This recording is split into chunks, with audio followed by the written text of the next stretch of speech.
Hello, and thanks for joining the Walt Weekly Podcast. My name is Walter Latham Sr, and I'm here with Michelle Swiney McCombs. And today, we got a very, very special guest in the house, Mr. Walter Latham, CEO of Latham Entertainment and the creator of the original Kings of Comedy. Sir. Thank you for joining, Mr. Latham. Thank you for having me. I appreciate that. All righty. So, first, let me just ask you, how are you doing, Mr. Latham? Walter? I'm doing great, man. I can't complain. You good? I moved to Nashville, Tennessee about a year and a half ago, and I love it. It's one of the best decisions I made. My kids grew up, went off to college, and never came back home. So, aren't you lucky? I know, right? So this is a good time to try some new stuff out. So I'm really enjoying it. I can't say it will be here. But it's a beautiful city. And the city, if you get time that we actually live in, which is 20 minutes outside of Nashville, it's called Franklin, Tennessee. And it's like Andy Griffin. It's on another kind of, people walk. You can walk everywhere, get ice cream and get shopping for clothes. And churches are like on every block. It's crazy. Like, it's such a nice, cool, you're right, exactly. It's a nice, cool. Another world. Yeah, another world. It's amazing, though, because it's just a reverse. When I was growing up in North Carolina, a small town, Williamson, which I know you know of, I couldn't wait to leave. You were born in New York, and you couldn't wait to leave New York to go down south. So that's strange. But the best year, well, I can't say the best years, but some of the best years of my childhood I spent in North Carolina with my grandparents. So the thing people did back then, they didn't have babysitter money. So you got to ship you to somewhere, some grandparents somewhere. So I spent so much time down there, and then I realized at some point, I wanted so much more than that. And I couldn't get that there. So I left there. Amazing. All right. Okay. I love it. Love it. Let's just get down to it, Mr. Latham. Ready? All right, Michelle, you got questions? Yeah. So what have you been up to, Walter Latham Jr.? What projects you got going on? We have a few projects. We actually have a conference call tonight with a guy named Charles King, who runs this company called Macro. And me and him, we've been friends for a long time. I introduced him to a lot of his clients.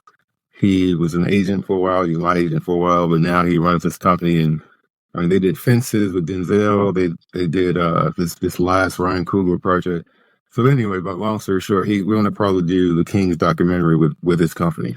So we're talking about that, but for 2025. And then we have a series that we actually had sold to Viacom, Paramount, Century. And as time went by, we realized we weren't creatively in sync. So they allowed us to basically take our project back from them, and now we set that up somewhere else. So, awesome. A handful of things here and there, nothing major, I'm not trying to rewrite the history book. I'm just trying to, be a producer. Why not? Irrelevant, these things. Right. It's a tough business, and thank you for coming on the show again. Yes. This is our second interview with you. We appreciate it. The first one was really enlightening and informative about your history, how you got started. So thank you again for coming back. Thank you. Thank you very much. Yeah, welcome back. Welcome back. How long has it been now? 2 years? I had to go and check. It's 2 years ago. It was before I moved to Nashville, so it was definitely at least 2 years. Right. Yeah. Exactly. Yeah. That goes to show you that, we've been out here to Walt Weekly Podcast to be 5 years old in June. Oh, wow. Right. 5 years. Yeah. Congratulations. Yeah. Big anniversary. I can't believe it. On the anniversary show. That's what you should have saved. Exactly. That's right. You should have saved you. But you can come back and give us some updates. We'll save you for the book when you come back. Exactly. Yeah, absolutely. That's right. 5 years we've been together, man. We've done over 219 episodes. I know it's not about the Walt Weekly, but I just wanted to throw that out there to you and let you know that, over 220 episodes. Celebrate success. And we're excited. Yeah, I'm excited to read this new book you got coming out. What's your book for that one to be released?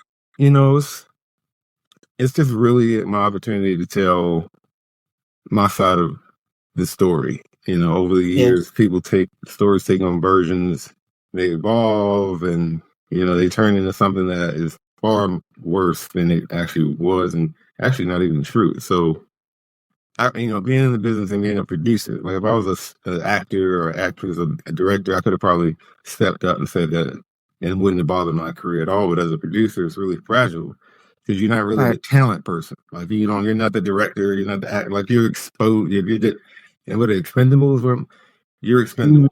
So you got to be very, very strong as far as what you're doing in the business for them to kind of look over these truths that you're telling in the book, or they'll destroy you. It'll just, they'll take it, they'll tear it apart, and you'll make it look like you're a terrible person, and that's a stupid book.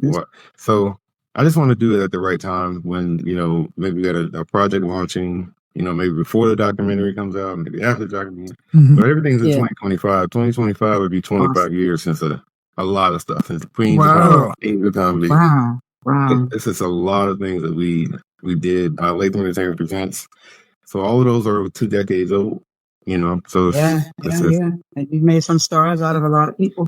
Well, I made some stars out of a lot of people. I'll tell you something interesting, and you didn't ask me this, but over the years of doing this, you realize your mortality, and being in the entertainment business is like everybody's gonna be alive forever. You don't even think about it. You're just like, you're here forever. And, over the last two decades, I lost comedians that I worked with. I worked with the one guy, the last person who passed away. We did Comedy After Dark together in Miami in 2012. Who was that? He was like we were about the same age, and he looked healthy, he looked fun. And then he passed. Like, it's like 10 or 12 comics that I've worked with over the day. Bernie Mac. I mean, I was thinking of him. Yes. Yeah. Who would have, you never even think about stuff like that. It's like, he's not even 50 years old, so it makes you think of life in a different way, place a level of importance on things that aren't really important. And, I don't know, it just really humbled me. Every time I hear something like that, I'm like, wow. Bernie used to have a joke that said, such and such died. Like, what? He was my age. Was he sick? on these jokes, like you just like that's not supposed to be somebody my age or somebody younger. So it's that's it. Yeah, I just wanted to add that part because it just really, really, if it doesn't humble you or make you feel like, hey, I need to take account here. Definitely. I don't know what will. One thing I think that's a segue into the question that I have next is, why do you take such a low profile during your tours and movies? I did take a lot. I got out of a lot of media when we were doing the Kings tour, and a lot of people wanted to talk to me. I didn't ask them to want to talk to me. They just, wanted to understand, like, how did you know this would work, and what is next? Like, what do you do after this? And I got, I was in the Wall Street Journal for that. I was in Essence and Ebony and hip hop, like this, all like everywhere. But I wasn't doing it because like I'm me. Like I'm, it's about what do I need to do to convince these people in Hollywood that this could be a movie? Period. That's the only reason. I'm a shy person. Like, so I don't like photo shoots and interviews like this. Even are really hard for me to do. But I don't know. I don't know. Stay in the background. Yeah, but looking at it in retrospect, right? If you could do it over. Background. Let me tell you why he's not in the background. This is a director, and he's talented. Right. So they don't mind him stepping up and being in front of the spotlight. I was a lowly producer. Right. I was behind the scenes, but I couldn't do what I wanted to do with what they were doing. Right. Without all these, ideas as far as press and media and contests. And I mean, they were flying private planes to do. I mean, this is like real. This is like Guns N' Roses type stuff. I mean, it wasn't small. Wow. So to keep interest, we didn't have, Bernie Mac has 50 million followers and he tweeted out, I'm going to be in Indianapolis tonight. Like, I didn't have that. I had to let Indianapolis know we'd be there by every other means necessary. So a lot of the guys are like, he tried to be in front of the spotlight and he took too much of this and that. And I'm like, whatever I did, it landed you where you are right now. Right. What's bad about that? Like, what's bad? Look, tell me right now, what is bad about your life right now because you are part of the Kings? Made it happen. Right. Yeah. Nothing. We can hindsight, what, 2020? 2020, yes. So we could say, I would have been better off even if I didn't do Kings. Well, maybe. But that's not the truth. So. But if you didn't do what you did, they wouldn't be as successful as they are today. That's what, and I don't like to say that really out loud, but I could say that about myself, and we all were part of the same thing. I wouldn't be as successful if I hadn't done it. So I would imagine my teammates, we're on the same team. We're going to win together. It's not like they win and I lose and we're on the same team. So that's just something I like I said, I'll wait to tell it when I can tell it. When I can tell it. So. Understandable. But question that I do have is, and Michelle, I know you have to go, but how could you just give me the genesis of the original Kings of Comedy? I had a Chris Tucker concert tour that I was doing in '97, and the dates were basically doing really well. I've been doing Chris since '93, so we had the date sold. We were doing well, and we were on the road in DC one night. And he said he was tired of stand-up. He's like, he make more money doing movies. Stand-up is exhausting to him. And he didn't want to continue the tour. And that was my only thing. Like, that was my thing. So, like, when he stops, I remember sitting in my office, like, what am I going to do next? So I went home probably over the next month, just kind of trying to figure out what to do. What is it I'm doing? And in the middle of the night, I jumped up. I remember jumping up saying Kings of Comedy, like, in my sleep. Like, I don't even know. And my wife heard me, so she confirmed what I said. It's almost like a dream. So then once I had a name that I really liked, and that's how I create like that. Like I have to have a vision. So this is the name. How do we get there? How do we get to a Kings of Comedy? What is a Kings of Comedy? What is that? So I went out in 2 months and made calls to everybody I had worked with before, and DL and Bernie and Cedric. I had never worked with Steve before, but he had a TV show, so it made sense. And then we went out and we started. We said, let's do 3 shows. They do well, then maybe we'll do more. And we did 3 shows. Then we did 99 shows. The rest is history, right? Yeah. The rest Can you hear me, guys? Can you hear me? Mm-hmm. Yeah. I thought the show came after Kings of Comedy, Steve Harvey. That's interesting. No, yeah. A lot of people don't know that. And that's like, exactly. Your truth is probably everyone's truth. For a lot of people probably think, oh, I didn't even know he did stand-up. I thought he was a Family Feud guy. Yeah. So it depends on your reference. So, trying to get Steve, and I've been kind of going back and forth about if he would come back to stand-up and do 1 show, I'm sure the guys would do it with him. But you can't do it without him. So we're kind of going back and forth now, like, if we do this thing with NBC Peacock is interested in doing like a reunions show or whatever. And someone offered several $1 million to us to try to figure it out, right? And then someone said, okay, well, that's what Steve gets. What do you guys get? So, what? Right. He gets the whole budget. Now, what are you guys going to take? Yeah. So, but he's successful. He's, he has the right and the leverage, to do that. Oh, yeah. With all these jobs, we got so many jobs, he should be rich, right? It's crazy. I'll take him 20 jobs. Right? So, yeah, moving forward, outside of the book and outside of the reunion, what other plans do you have business-wise? Do you have, like, any community-related stuff? Do you do seminars? Do you mentor anyone? Do you plan on doing that? If you're not? I kind of dipped my toe into the whole seminar and speaking thing, and I think it's a big living. Obviously, I think I'm just so not. I don't know. It's a very good question. I'm not sure about that.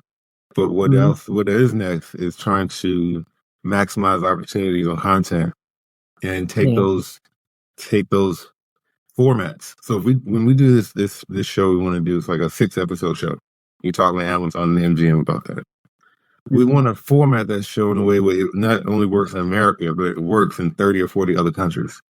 And that's where the real deal is. So we've been working really hard on that for the future as far as business goes, because that's a business model that works. It's not like a documentary.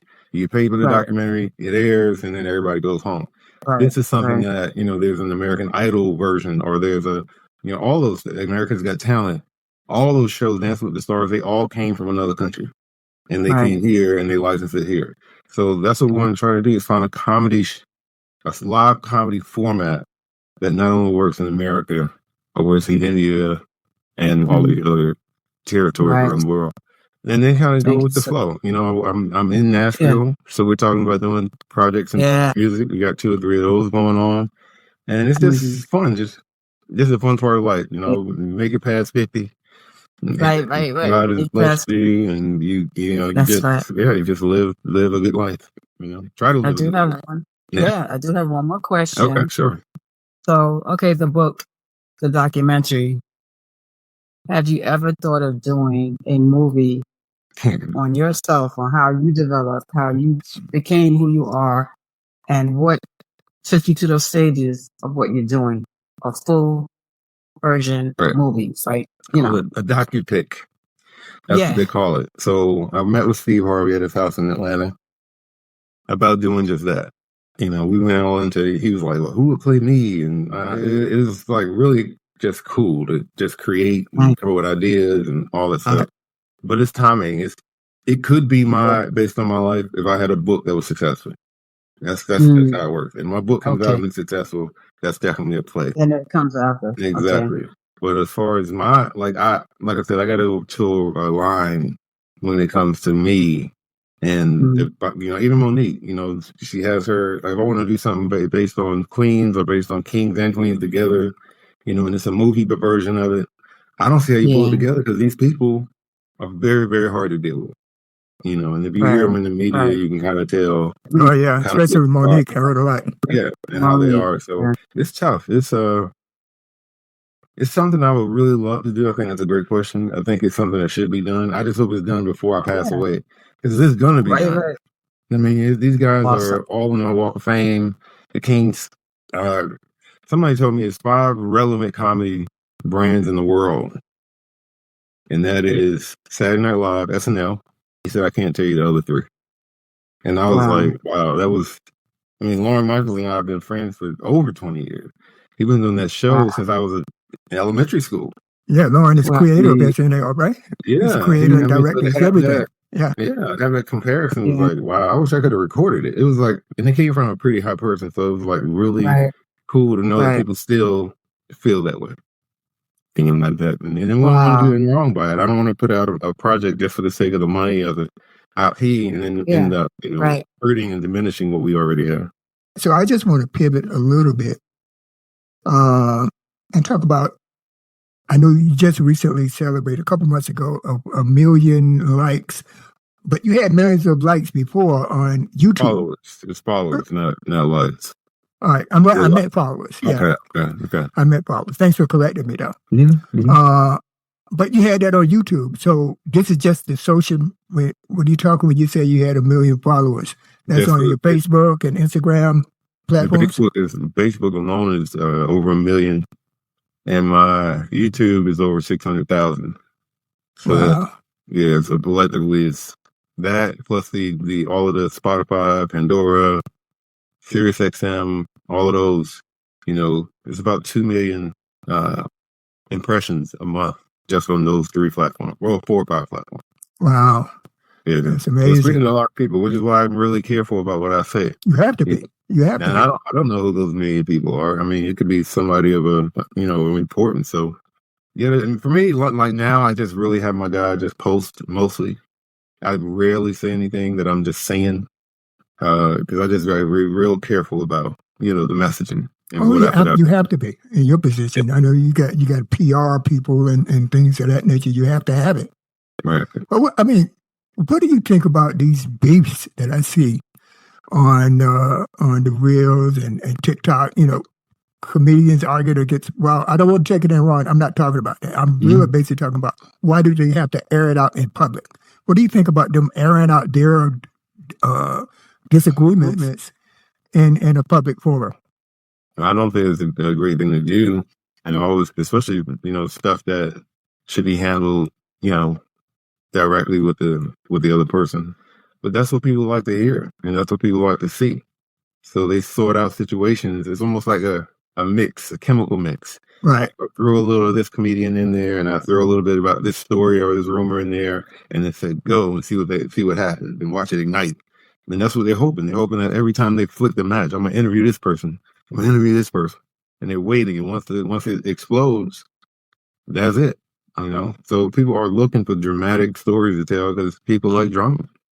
Yeah, I just don't understand it though, because from my perspective, right? I mean, if you got a beef with someone, even Stephen A. has a beef with somebody. Right. Always. He's up there on TikTok or something talking, well, I could do this to you. Shay, Shannon Sharp, he's talking about, I'm going to do this and this. I don't get that because we're basically bringing, but then again, there's a monetary element there, like you said, right? But I don't think it's good for us as a people. Oh, so I don't think there's a lot of things we do that aren't good for us as people, but, people make mistakes and people, like I said, you can't, it's like a psychology thing that I'm really not good at, obviously, because I'm not they say the same thing to themselves so much. They believe this other truth. Right. It's not the truth that is the truth. It's the truth that's their truth. Right. And when they realize, like, you get so frustrated, like, how couldn't they remember that? How couldn't they think that? And because as the years go by, people you met kind of fade away. But that way things to be is not really how it is anymore. So I think, I don't know, I just think over time, they say that, blue is really red. Blue is really red. Blue is really red. Yeah, man. So like, I can't dispute someone about the way they see the truth. The way they, read a story. If you read a story and give somebody else a book and read the same story, they'll get a different something out of it. So I don't like to now criticize people for the truth of a version of the truth that's theirs. Right. Is that mine? That's their reality, right? Right. That works for you and you want to, what can I say about it? I have my truth, so we're at the same place at the same time, but we remember things differently. That's fine. Well, I think that's a significant problem in our country right now. That's why we so split, because you got one side saying it's day, and you got another side saying it's night. Right. And that was the truth. Right? Right. Everybody's looking at the sky, but it's debating. It's amazing, man. Sometimes you gotta just sit. And this is my thing. I move so fast. Sometimes I just need to sit on things and let it kind of marinate, right, for less of the word, than to just react. And that's what I used to do. I hear something, I should react. I always reacted. And now, like I said, I get more confident in who I am, and especially as a producer. And I don't really have to do that. I don't have to get involved in that. That doesn't help my business at all. If anything, it hurts me. But they're talent. So they're in front of the camera, they have more power. Because what they say is going to reach a lot more people than what you or I may say something to. So their argument is going to win. Yeah, I see. It might not be true. They reach more people with their truth. Those people don't know your truth. So that's it, man. You just got to accept it. I want to talk about your foundation a little bit. Could you tell me about how that's going? I know you had it more than 10 years, right? Yeah. That's Plum Outlaw Foundation. It's the Urban Outlaw Scholarship Foundation. So the scholarship was named after my grandfather, who I don't think ever graduated high school. But he used to talk about education a lot and doing better and trying to, deter us from just going back to where we came from and just becoming nothing, really kind of fading out. And he was really big on getting that education. So when I tried to come up with the foundation and what its purpose or mission was, and that, was to give back to people, kids especially, who wanted a better education and wanted a better life for themselves. So over the, decade, we've given away, tens of thousands of dollars in scholarships. We raise money for other, organizations. And now that we're in Tennessee, we're going to try to bring that same energy to Tennessee. Sounds good. It's all about education and doing better. So my thing, when I look for people who, had it not been for us helping them, they would never have been able to reach the goal of going to college. Targeted. Yeah, I see. Targeted, Makes sense. to that person. So when I'm reading their letters, my mom worked 3 jobs and I want to do these things. And I look, 10 years from then, right, and, I have doctors who want a scholarship, teachers who want it, PhDs who want it. So we really did a good job, I think, in really finding the people who could take advantage of that money and do something good with it. So it's amazing. If Granddaddy knew, sometimes I'll say, man, if he knew like how much I use his name and stuff, it's my password. All my passwords. So it's a name plus whatever else you create to add to the password, right? Exactly. Yeah. So yeah. Oh, that is good, man. That is good. did you hear about some professor gave $1 billion to the Albert Einstein Medical College? Wow. I think it's out of Princeton. Yeah, $1 billion. So all tuition is free. That's amazing. If you end that program going forward. America could put up $1 billion, and we would have so fewer poor people. It's insane. But we're going to spend what, $90 million in this next package. $90 billion. Yeah, $90 billion. Sorry. Yeah.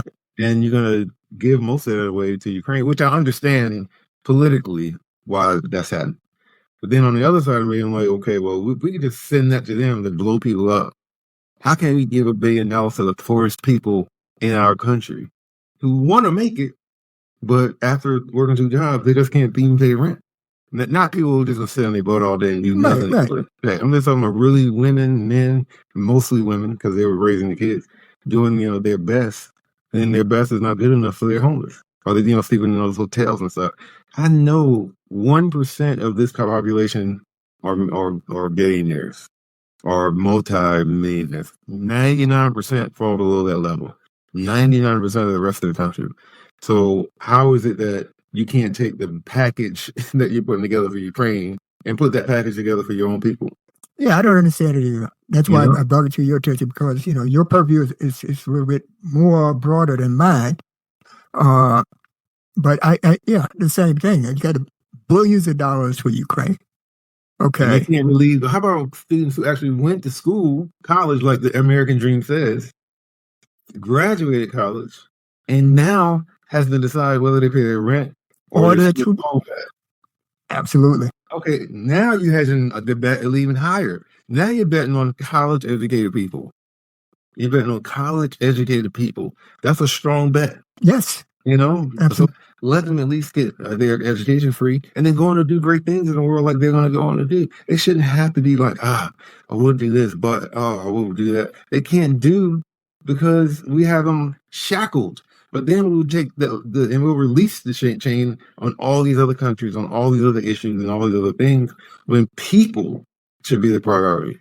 But people aren't the priority in this government, society, whatever. I don't even know if we're a capitalist society anymore. I don't really know what we are, but the direction we're going is frightening.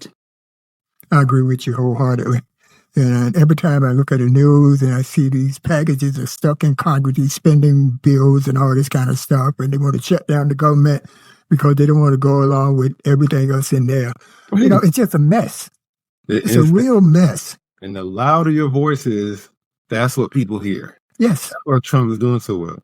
He speaks with a loud, threatening, commanding way. And it's like you either got to pay attention or be like, oh my God, this guy is...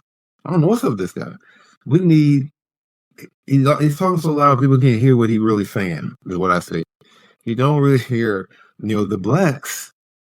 I thought we were African-American, and our future president, past president, is calling black people the blacks. Yeah, you heard that, right? That was like... And then he said, I can only see the blacks in the room. Right. Not knowing that it was given by a black conservative organization. Exactly. But up front were all white people. All the blacks were over that. Exactly. And it was their function. Right. Yeah, the black conservatives. And that's what they allowed to happen. And nobody said anything about it. I'm like, what is this? What is this? This is world. Yeah. I mean, I don't know, Junior, but I mean, it's just a mess. It's just a mess. Yeah. But unfortunately, that's just our environment at this moment. So I've seen the ebbs and flows and all this kind. I've seen it, and what really scares me is that if we don't change, we're not going to exist in 50 to 100 years. I keep harping on that. I'm telling you now, the African American will not make it 50 to 100 years from now. You won't see us. We're already at the bottom. Right. All right. Yeah. They said when you're at the bottom, you can only go up, but not necessarily for us. Not that. We could just, we just won't evolve. When you stop evolving, what happens? You don't grow. You stop growing. Right. You disappear. That's evolution, right? Yep. So, but anyway, I want to talk about you. We have these conversations. We talk about these things offline and stuff. That's fun. But it's a lot of fun. It's a lot of fun to have your perspective on these things in this forum. I appreciate you listening to the things that I say. Thank you. No problem. Hey. So anyway, let's go back to Latham Entertainment. Okay, y'all guys. I know what you're doing, what your strategies are going forward. But how are y'all helping the young people? Like, do you bringing in interns and stuff like that? Are you still doing it? I know you were very heavy into doing it at one time. Yeah, we used to do interns a lot when we were in North Carolina. Now, we have to reestablish ourselves in this community in Tennessee. So stuff like that kind of, takes a little time to try to figure out. But yeah, we've had interns over the years. I can't keep up with how many we've had, but the ones I do remember, they actually went on to do pretty good stuff. A lot of them used to say they learned more working for me than they did in their classroom in college. So, I wasn't an easy person to work with. I'm a little better now than I used to be, but a lot of them went home crying at the end of the day. They don't like feedback. Young people want you to say everything's great and you're great, and it's not like that. That's not the real world. So I was talking to one intern once, and he never came back. So I guess he didn't agree with that. But yeah, we love to mentor. My wife is a big mentoring person. I have kids that she known since they were 5 or 6 years old, or in their 30s now, and they live in their life. So I think between the two of us, we're doing pretty good as far as reaching out to the community. But we can definitely do more once we get established here where we are. Okay. Looking at the world, and we already talked about the difference of the perception of reality. Perception is everything, right? Right. And on top of that, if you say something enough, it becomes true to certain people, right? So, based on that, what do you think we should do to try to bring people together? I don't know. The first thought that came to mind was music. Music touches a lot of people. You got people like Beyonce and Taylor Swift who reach millions, hundreds of millions of people all over the world. I don't know what brings people together. I think, it's hard. It's religion. I think it brings people together. It has a way of making people kind of see through themselves and reach for a higher purpose. I don't know. I think that's a really good question. I'm not really sure. Laughter cures. I used to be the name that I wanted my book to be, Laughter Cures. But definitely laughter, like I said, it definitely brings people together, but not in a big enough way to me. I think it could be even bigger. Maybe that's what I'm saying. Right. Maybe what I'm saying is, yes, definitely laughter, but music, can it be on the level of music? Can you reach the type of people or the amount of people as a pop star? And that's what we did when we did King. It's 98, 99, 2000. We were doing the same stadium that Taylor Swift is doing now. A lot of people don't know that because it's 4 black guys doing it. Right. But, she played Mercedes-Benz Stadium in Atlanta. We played Mercedes-Benz Stadium in Atlanta. So it's a different time. But bringing people together for laughter, that's true. Doing more comedy for that. I just would like to do something more. Walter does comedy. They did comedy and use that to bring people. Like, I want to do it in a much bigger way, and I just don't know what that is right now. But I've been bringing people together for years with laughter, and they've been having great experiences.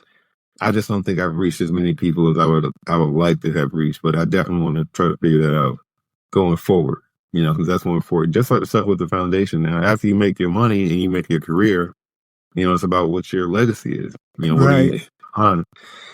And when you start thinking like that and taking it seriously, it dictates a lot of decisions that you make, So I got to really think things through, not only for myself, but for my boys who might be looking at me, my grandkids who are definitely looking at me, and the rest of the world who's looking to see what I have to say and what I have to do. I just want to use that platform in a big way, Okay.